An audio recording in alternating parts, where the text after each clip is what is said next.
सरकार के लिए ये घटना अत्यंत गंभीर है। हर प्रकार की जांच के निर्देश दिए गए हैं और जो भी दोषी पाया जाएगा उसको सख्त से सख्त सजा हो, उसे बख्शा नहीं जाएगा। नमस्कार दोस्तों, बहुत ही दुर्भाग्यपूर्ण है कि उड़ीसा की रेल दुर्घटना में 261 लोगों की मृत्यु हो गई, जबकि 650 लोग घायल हो गए। ये दुर्घटना 2 जून की शाम यानी कि फ्राइडे इवनिंग को लगभग 6:55 पर हुई। बालासोर से 27 किलोमीटर दूर बाहनगा रेलवे स्टेशन है, उसके बहुत ही नज़दीक ये दुर्घटना हुई। भारतीय रेल मंत्रालय के मुताबिक शालीमार चेन्नई कोरोमंडल एक्सप्रेस और Sir M Visvesvaraya Howrah superfast express रेलगाड़ियों के पटरी से उतर जाने की वजह से यानी कि डिरेलमेंट की वजह से ये दुर्घटना हुई, हादसा हुआ। रेलवे प्रोटेक्शन फोर्स में जो मेरे सूत्र हैं उनके मुताबिक इस दुर्घटना से लगभग 1.5 घंटा पहले, सवा घंटा पहले ही जो वंदे भारत ट्रेन है वो बाहनगा रेलवे स्टेशन से होकर गुजरी थी। प्रधानमंत्री नरेंद्र मोदी ने 18 मई को पुरी और हावड़ा के बीच वंदे भारत ट्रेन को वर्चुअली हरी झंडी दिखाई थी, उसका उद्घाटन किया था। जो वंदे भारत ट्रेन है वो बालासोर समेत 7 स्टेशनों पर रुकती है। अब आप दोस्तों सोच रहे होंगे कि आखिर मैं वंदे भारत ट्रेन की बात क्यों कर रहा हूं, जबकि एक्सीडेंट्स तो दूसरी ट्रेन्स का हुआ है। तो दरअसल हमें अभी ये नहीं मालूम है कि ये जो एक्सीडेंट हुआ है इसके पीछे कोई टेक्निकल फॉल्ट है, ह्यूमन एरर है या फिर कोई सैबोटेज। बहरहाल दुर्घटनाग्रस्त जो शालीमार चेन्नई कोरोमंडल एक्सप्रेस है, जिसके ट्रेन नंबर 12841 है, वो कोलकाता शालीमार से शाम 3:20 पर रवाना होती है और खड़गपुर होते हुए 3 घंटे की यात्रा के बाद लगभग 6:32 पर बालासोर पहुंचती है। ये ट्रेन अगले रोज़ यानी लगभग 25 घंटे की यात्रा के बाद शाम को चेन्नई सेंट्रल पहुंचती है। जबकि जो दूसरी दुर्घटनाग्रस्त ट्रेन है Sir M Visvesvaraya Howrah superfast express, जिसका ट्रेन नंबर 12864 है, ये अमूमन सुबह 10:35 पर बेंगलुरु से चलती है और अगले रोज़ 3:48 पर बालासोर पहुंचती है। ये ट्रेन लगभग 3 घंटे बाद अपने डेस्टिनेशन हावड़ा में शाम 7:55 पर पहुंचती है। ये तो टाइमलाइन थी जो ट्रेन का नॉर्मल जो वक्त है चलने का। लेकिन जिस वक़्त ये हादसा हुआ उस वक़्त Sir M Visvesvaraya Howrah superfast express जो है अपने तय समय से लगभग 3 घंटा लेट थी। रेलवे सूत्रों के मुताबिक पहले Sir M Visvesvaraya Howrah superfast express जो है वो डीरेल हुई और उसके कुछ देर बाद जो उसकी जो पटरी थे, जो डिब्बे थे, वो दूसरी पटरी पर पलट गए और जो दूसरी तरफ से ट्रेन आ रही थी शालीमार चेन्नई कोरोमंडल एक्सप्रेस, उससे वो टकरा गए। इसके बाद कोरोमंडल ट्रेन की भी कुछ बोगियां जो हैं पटरी से उतर गई। ये जो बोगियां थी वो दूसरे एक ट्रैक पर मालगाड़ी जो खड़ी थी उससे भिड़ गई और कुछ बोगियां जो हैं वो मालगाड़ी के ऊपर भी चढ़ गई। तो ये जो है सूत्रों के मुताबिक ये बात है। हालांकि अभी तक ना तो रेल मंत्रालय ने और ना ही आरपीएफ या किसी दूसरे सरकारी सूत्र ने इस ट्रेन दुर्घटना में किसी सैबोटेज, नक्सली हमला या आतंकी हमले की ना तो पुष्टि की है और ना ही ऐसी किसी बात से इनकार किया है। अब सूत्रों के मुताबिक अगर सैबोटाज हुआ भी होगा तो दुर्घटना स्थल पर जांच कर किसी भी निष्कर्ष पर इतनी जल्दी पहुंचना बहुत मुश्किल है। लेकिन ये इलाका नक्सली प्रभावित इलाका है। बालासोर जो है वो उड़ीसा में पड़ता है और इससे अगला स्टेशन जो है खड़गपुर, वो वेस्ट बंगाल में आता है। अब किसी भी संगठन ने अभी तक फ़िलहाल किसी भी तरह की कोई जिम्मेदारी नहीं ली है। लेकिन जो जानकारी मुझे मिली है मई 2023 में ही काफ़ी बड़ा डेवलपमेंट हुआ था। नक्सलवाड़ी का जो मूवमेंट है, जो नक्सली हैं उन्होंने जो इस तरह का जो यहाँ की जो यूनिट थी उसको वेस्ट बंगाल की यूनिट के साथ में मिला लिया था। तो क्या ये कोई इस तरह का नक्सली हमला है? बहुत ही मुश्किल है इस वक्त ये कहना, क्योंकि जब तक कि सरकार ना कहे, जब तक कि एजेंसियां ना कहें, किसी भी निष्कर्ष पे पहुंचना या कयास लगाना ये अपने आप में मैं समझता हूँ बहुत बड़ी बात होगी। और नक्सली लोगों ने भी इस तरह की किसी घटना के बारे में कोई जिम्मेदारी ली नहीं है, कोई बात नहीं करी है।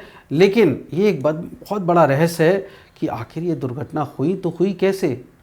अब प्रधानमंत्री नरेंद्र मोदी जो हैं वो 3 जून को यानी कि आज घटनास्थल पर पहुंचने से पहले उन्होंने जो है पहले उच्च अधिकारियों से मीटिंग की और सूत्रों के मुताबिक वो कटक में जो है हॉस्पिटल में घायलों से भी मिलेंगे। अब अगर आप ये विजुअल देखें, ये जो मैडम हैं, ये जो अमित शाह जी हैं, प्रधानमंत्री नरेंद्र मोदी जी हैं और बाकी बड़े उच्च अधिकारी जो हैं, उनको ये कुछ दिखा रही हैं, प्रेजेंटेशन कर रही हैं। तो क्या घटना का पूरा जो कॉज है वो इस पिक्चर में समझ में आएगा। मैं समझता हूँ जो लोग एक्सपर्ट हैं अगर वो बताना चाहें तो कमेंट बॉक्स में लिख के बता सकते हैं कि इस पिक्चर का मतलब क्या हुआ। ये छोटी सी क्लिप है।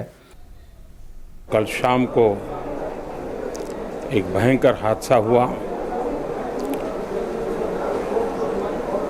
असह्य वेदना मैं अनुभव कर रहा हूं और अनेक राज्यों के नागरिक इस यात्रा में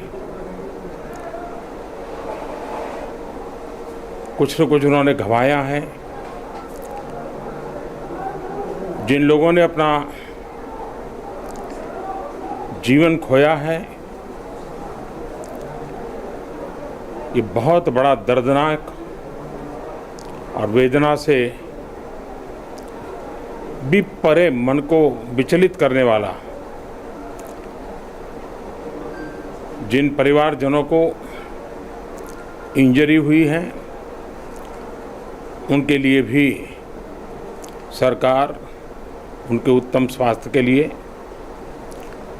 कोई कोर कसर नहीं छोड़ेगी। जो परिजन हमने खोए हैं वो तो वापस नहीं ले पाएंगे, लेकिन सरकार उनके दुख में, उनके परिजनों के दुख में उनके साथ है। सरकार के लिए ये घटना अत्यंत गंभीर है। हर प्रकार की जांच के निर्देश दिए गए हैं और जो भी दोषी पाया जाएगा उसको सख्त से सख्त सजा हो, उसे बख्शा नहीं जाएगा। मैं उड़ीसा सरकार का भी, यहाँ के प्रशासन के सभी अधिकारियों का, जिन्होंने जिस तरह से इस परिस्थिति में अपने पास जो भी संसाधन थे लोगों की मदद करने का प्रयास किया, मैं यहाँ के नागरिकों का भी हृदय से अभिनंदन करता हूँ, क्योंकि उन्होंने इस संकट की घड़ी में चाहे ब्लड डोनेशन का काम हो, चाहे रेस्क्यू ऑपरेशन में मदद की बात हो, जो भी उनसे बन पड़ता था करने का प्रयास किया है। खास करके इस क्षेत्र के युवकों ने रात भर मेहनत की है। मैं इस क्षेत्र के नागरिकों का भी आदरपूर्वक नमन करता हूं कि उनके सहयोग के कारण ऑपरेशन को तेज गति से आगे बढ़ा पाए। रेलवे ने अपनी पूरी शक्ति, पूरी व्यवस्थाएं रेस्क्यू ऑपरेशन में आगे रिलीफ के लिए और जल्द से जल्द ट्रैक रिस्टोर हो, यातायात का काम तेज गति से फिर से आए, इन तीनों दृष्टि से सुविचारित रूप से प्रयास आगे बढ़ाया है। लेकिन एक दुख की घड़ी में मैं आज स्थान पर जाकर के सारी चीज़ों को देख करके आया हूँ। अस्पताल में भी जो घायल नागरिक थे उनसे मैंने बात की है। मेरे पास शब्द नहीं है इस वेदना को प्रकट करने के लिए, लेकिन परमात्मा हम सबको शक्ति दे कि हम जल्द से जल्द इस दुख की घड़ी से निकले। मुझे पूरा विश्वास है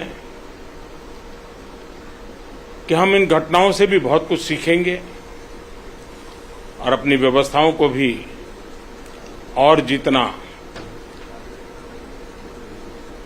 नागरिकों की रक्षा को प्राथमिकता देते हुए आगे बढ़ाएंगे।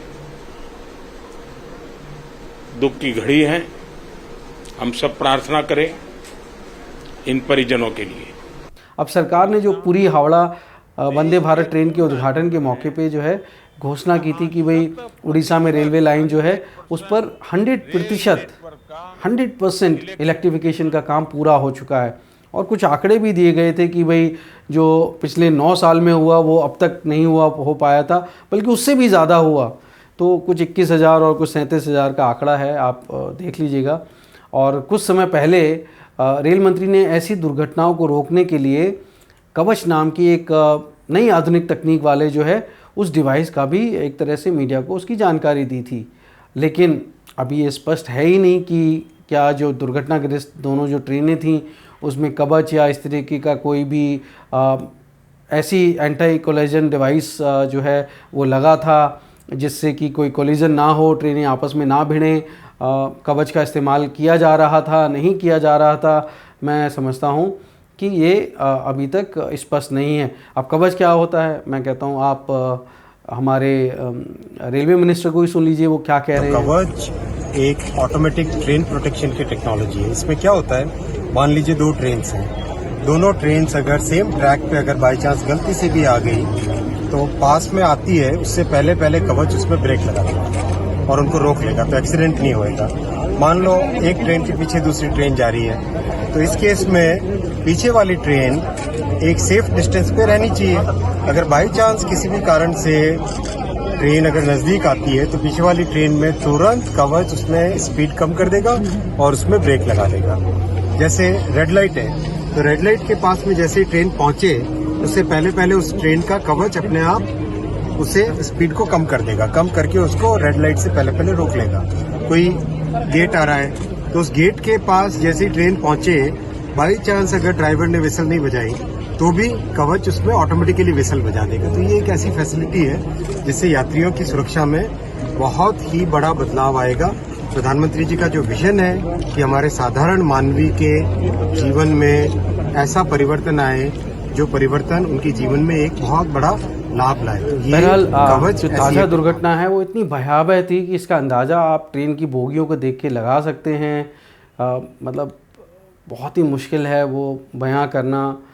इतनी इमोशंस लोगों ने अपने परिवार, अपने बच्चे, अपने माता पिता, अपनी बहनें, अपने भाइयों को खो दिया। मैं समझता हूँ बहुत ही दर्दनाक है। उसके बारे में कितनी बात करें हम, क्योंकि जब आप एक नज़र भी डालते हैं तो दुख होता है।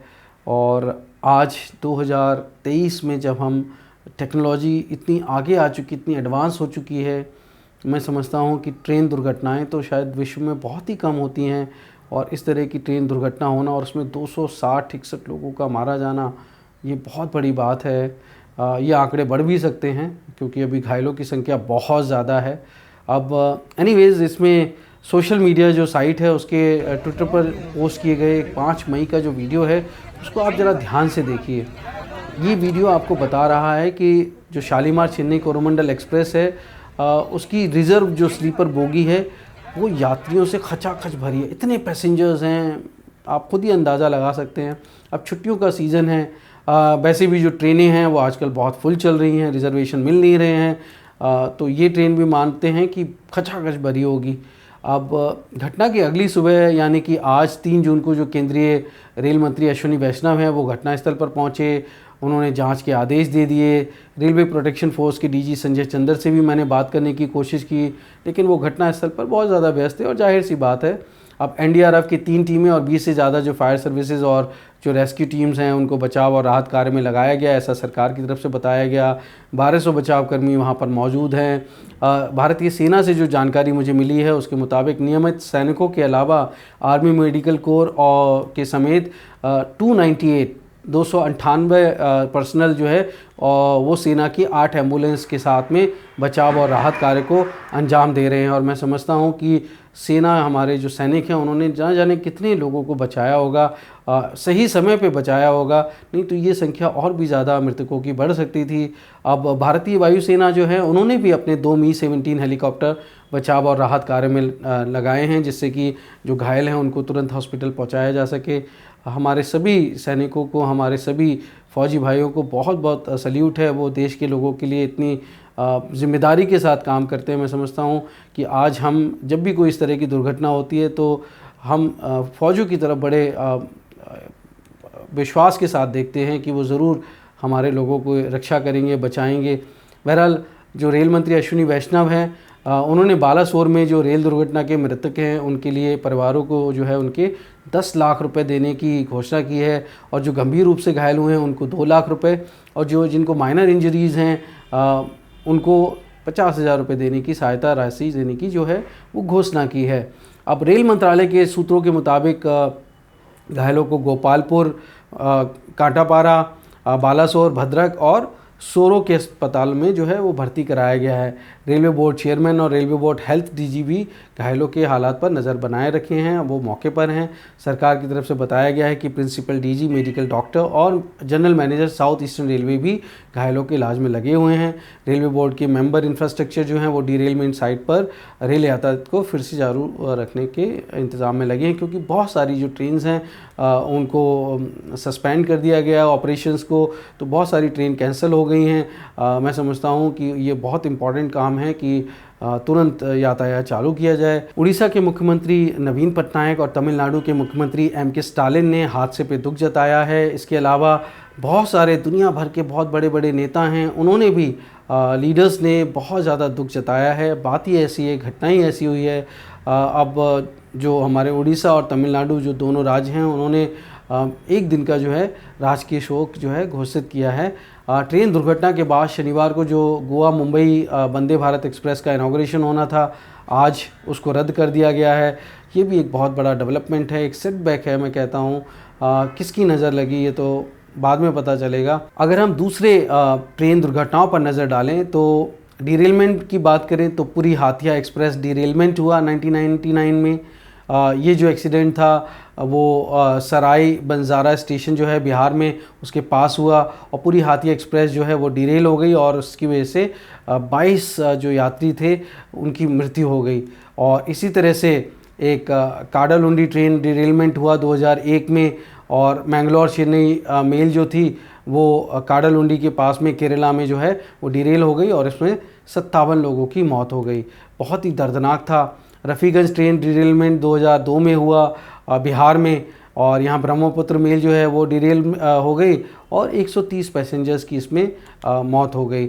इसी तरह से सैंथिया ट्रेन डिरेलमेंट हुआ 2010 में, जिसमें 2 कोचेज़ जो थे उत्तर बंगा एक्सप्रेस के वो जो है डिरेल हो गए सैंथिया के पास में वेस्ट बंगाल में, और जिसकी वजह से 63 यात्री जो है वो इस दुर्घटना में मारे गए। कानपुर डिरेलमेंट बहुत बड़ा डिरेलमेंट था, बहुत बड़ी दुर्घटना थी 2016 की, जहाँ पे 14 कोच जो थे इंदौर पटना एक्सप्रेस के वो कानपुर के पास में डिरेल हो गए, और उसमें कम से कम 150 जो यात्री थे उनको अपनी जान गंवानी पड़ी। इसी तरह से खतौली डिरेलमेंट हुआ 2017 में। कलिंगा उत्कल एक्सप्रेस जो थी वो खतौली के पास में दुर्घटनाग्रस्त हो गई, 24 यात्री इस दुर्घटना में मारे गए। इसके अलावा कुछ और भी ट्रेन एक्सीडेंट्स हैं जिस पे हम नज़र डाल सकते हैं, जैसे गैसल ट्रेन डिसास्टर हुआ। ये जो एक्सीडेंट था वो गैसल वेस्ट बंगाल में पड़ता है, वहाँ पे हुआ, और 285 लोगों की इसमें मौत हो गई जब ब्रह्मपुत्र मेल जो है वो अवध असम एक्सप्रेस से टकरा गई, और इसमें सिग्नलिंग एक बहुत बड़ा इशू बताया गया। हालांकि आज जो ताज़ा दुर्घटना हुई है बालासोर में, उसमें भी कुछ मीडिया ये कह रही है कि कुछ सिग्नल की प्रॉब्लम थी जिसकी वजह से ये डिरेलमेंट हुआ। हालांकि मैं कहता हूँ कि ये बहुत ही जल्दबाजी होगी, क्योंकि यहाँ 2 चीज़ें देखनी होंगी, क्योंकि सरकार जो है वो जो भी कहेगी उसको लोग शक की निगाह से ज़रूर देखेंगे, क्योंकि सरकार अपना बचाव करना चाहेगी। हालांकि हो सकता है सरकार बिल्कुल सच बोले, लेकिन कई बार होता है राजनीति भी बहुत पीछे होती है, तो ना भी अगर कोई झूठ हो तो भी लोग उसको शक की नज़र से देखते हैं, झूठ मानते हैं।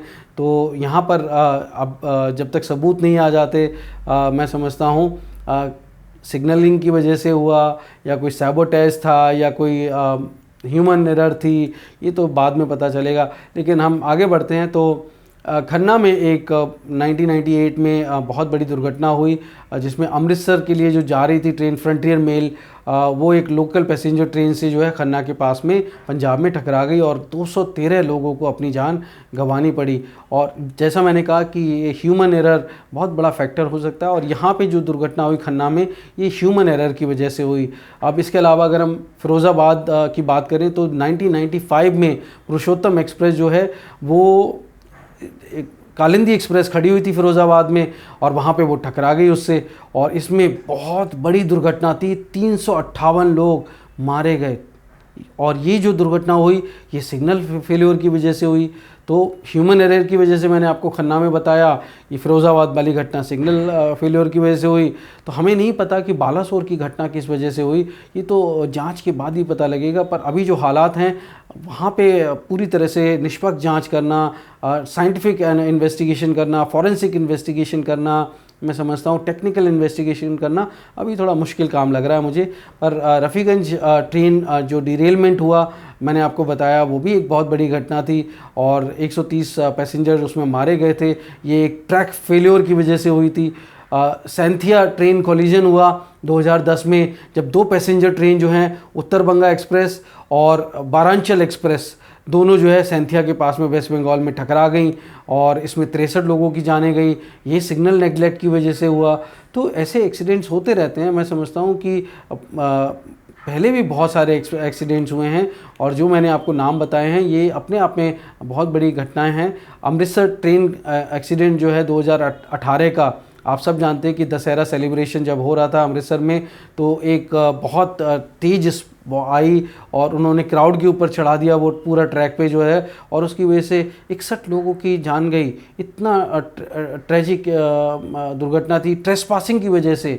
तो ये बहुत बड़ी घटनाएं हैं जो अलग अलग वजहों से होती हैं। अब कलिंगा उत्कल एक्सप्रेस की हम बात करें, इसका जो डिरेलमेंट 2017 में हुआ वो खतौली में, उसमें भी ऐसी फेल्योर थी, ट्रैक की मेंटेन नहीं हो पाया, ट्रैक नेग्लिजेंस था, मेंटेनेंस वर्क नहीं हो पाया। तो ये जो घटनाएं हैं ये सब जो है बताती हैं कि आपको बहुत ध्यान रखना पड़ेगा। बहरहाल सरकार ने इमरजेंसी कंट्रोल रूम बनाया है, उसमें कुछ नंबर्स हैं, वो नंबर्स अगर आपको ज़रूरत हो तो आप कॉल कर सकते हैं, अपने दोस्तों रिश्तेदारों के बारे में जानकारी ले सकते हैं।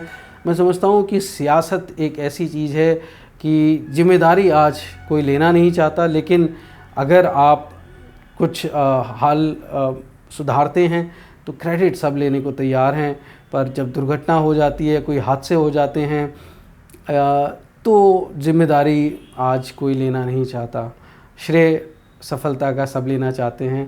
कि कहते हैं every success has many fathers but failure has none. तो ये एक बहुत बड़ी फेलियर है हमारे देश के लिए। हमारे देश के लोगों को आज बहुत निराशा है और बहुत ही दुख की बात है, बहुत बड़ी ट्रेजेडी है। लोग आंकड़ों में चले जाएंगे। जब आंकड़ों की बात करते हैं तो वो कहते हैं कि then death becomes a statistics. लेकिन एक मौत होती है तो वो ट्रेजेडी होती है। जिन लोगों ने अपने परिवार के लोगों को खोया है, मैं समझता हूँ कि उनको मालूम है कि उन्होंने क्या खोया है, उनके लिए कितनी बड़ी ट्रेजेडी है। मेरी संवेदनाएं उन सभी लोगों के साथ हैं जो इस हादसे में मारे गए हैं। बहुत ही अनफॉर्चुनेट है, बहुत ही पेनफुल है।